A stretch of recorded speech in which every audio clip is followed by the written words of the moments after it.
તો થોડા સમય પહેલા સુરતમાં ખુલ્લી ગટરના કારણે માસૂમ કેદારનું મોત થયું હતું અને ત્યારબાદ પણ તંત્ર હજી સુધર્યું નથી, ઘોર નિંદ્રામાં જ છે। ડિંડોલી વિસ્તારમાં એક ઘટના બની કે જેમાં હજી પણ ગટરનું ઢાંકણું મૂકેલું ન હતું અને ખુલ્લી ગટરમાં એક વાછરડું પડી ગયું। સુરતના મેયર દક્ષેશ માવાણીના આદેશ ભૂલાઈ ગયા। ડિંડોલી ફાયરના જવાનોએ વાછરડાને જોકે બહાર કાઢ્યું હતું। વાછરડાનો અવાજ આવતા સ્થાનિકો ત્યાં દોડી આવ્યા હતા। મેયરે અગાઉ પણ આદેશ આપ્યા હતા કે જે પણ ખુલ્લી ગટરો હોય તેના પર ઢાંકણા રાખવામાં આવે, જો કામગીરીની જરૂર હોય તો કામગીરી કરીને તરત જ ઢાંકણું ઢાંકી દેવામાં આવે।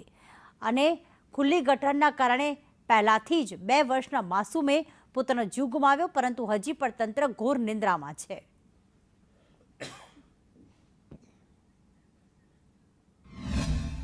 ખૂબ દુઃખ એ વાતનું છે કે કેદાર નામનું બાળક ડ્રેનેજમાં પડ્યું અને એને લાશ મળી હતી ત્યારે આપણા માનનીય મેયરશ્રીએ પણ તમામ અધિકારીઓનો ઉધડો લીધો હતો।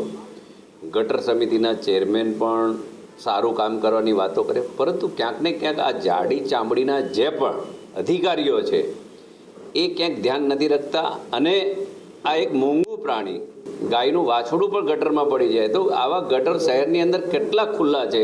જો તમે તપાસનો આદેશ દેતા હો, તમે એન્જિનિયરોને ફટકાર લગાવવાની વાત કરતા હો, સિવિલ એન્જિનિયરોને, તેમ છતાં જો શહેર મહાનગરપાલિકામાં ઢાંકણા ખુલ્લા હોય ને કોઈનો જીવ જાય તો ક્યાંક ને ક્યાંક હું માનું છું કે આ અધિકારીઓ, આ પ્રશાસનના જે કંઈ સંચાલન કરનાર લોકો છે એનું બિલકુલ માનતા નથી।